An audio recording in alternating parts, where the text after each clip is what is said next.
All right, so real quick, if you're ever getting water in your pillar here,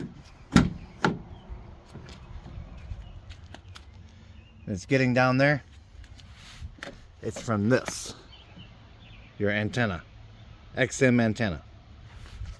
So there is the nut for the antenna. I'm going to show you how to fix that.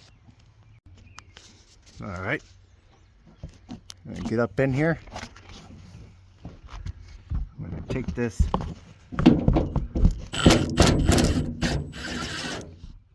take this 10 millimeter off.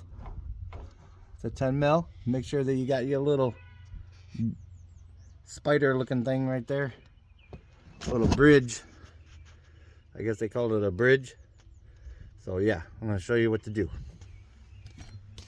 You can just take this off. Just like that. Okay.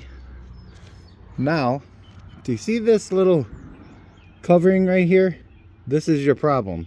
It's the same exact reason why that third brake light right there leaks also, and that makes a leak down here.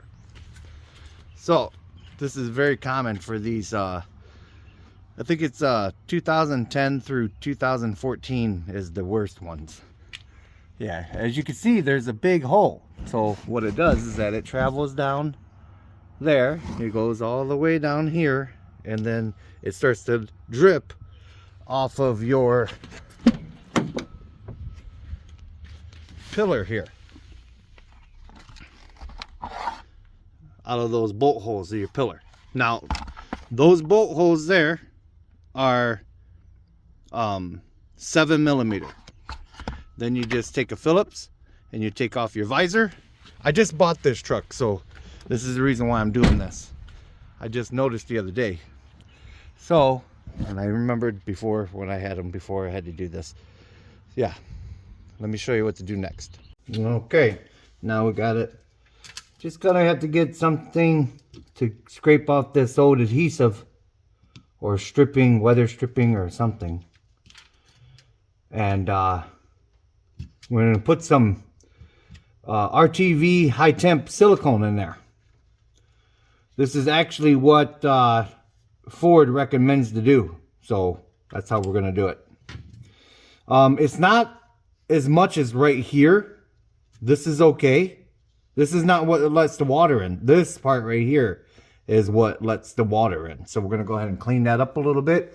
Put some silicone on there. Clean up the top of that roof of the cab, and we're gonna fix this thing right. I'll show you how I'm gonna do it. I'm just gonna take this and clean that up a little bit.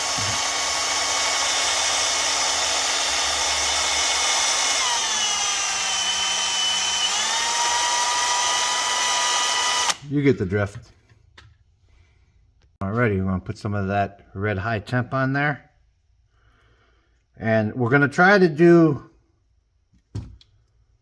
like a continuous bead, kind of like we're mimicking that weather stripping. So let's see here. Let's see if we can achieve that.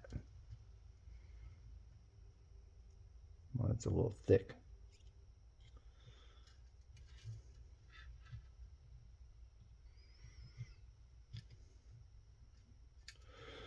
All right.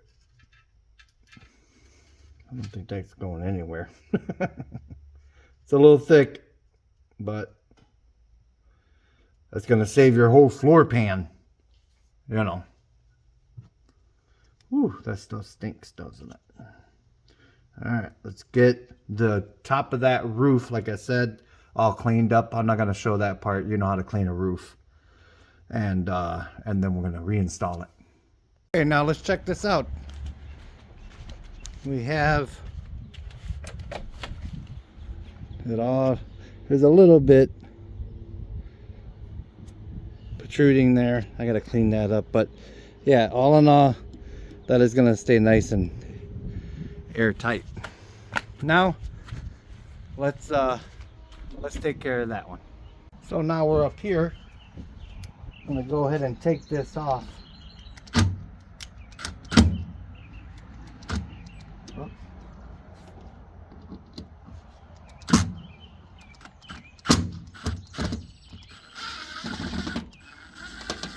Okay. Might be a little stuck.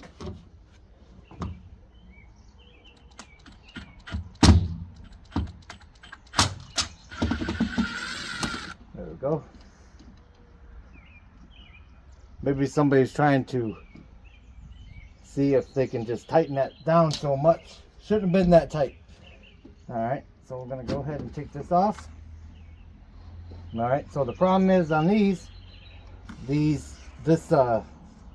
stripping right here. Okay, now they do sell a kit for that. But what I'm going to try to do today, I'm just going to go ahead and clean this area up right here. And I'm going to go ahead and put some of that red high temp in there and see if we can't fix that problem. I know what you're thinking. Why are you doing this if they have a kit for it? Well, we're in our rainy season here in northern Michigan, and it's going to take about 2 weeks for that kit to get here.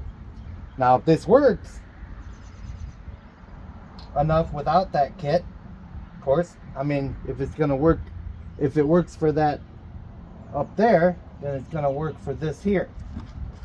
I'm just going to go ahead and put that right on top of this.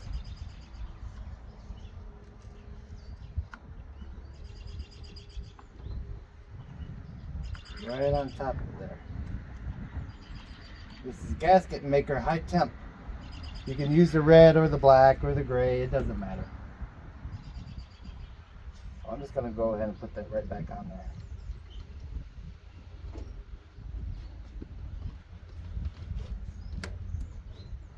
Okay, we'll see in a couple of days, if that did the trick.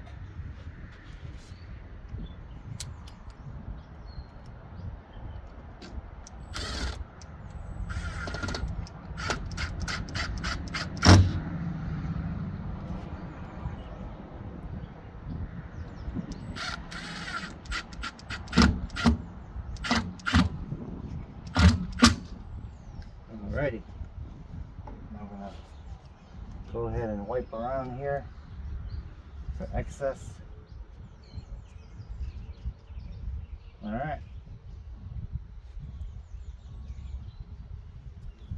We will see in a couple of days.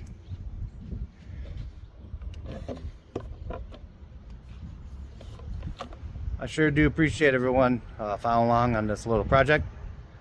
Stay tuned for more little repairs on this little truck that I picked up. With that being said, remember, it's just nuts and bolts, and God bless. Fingers crossed.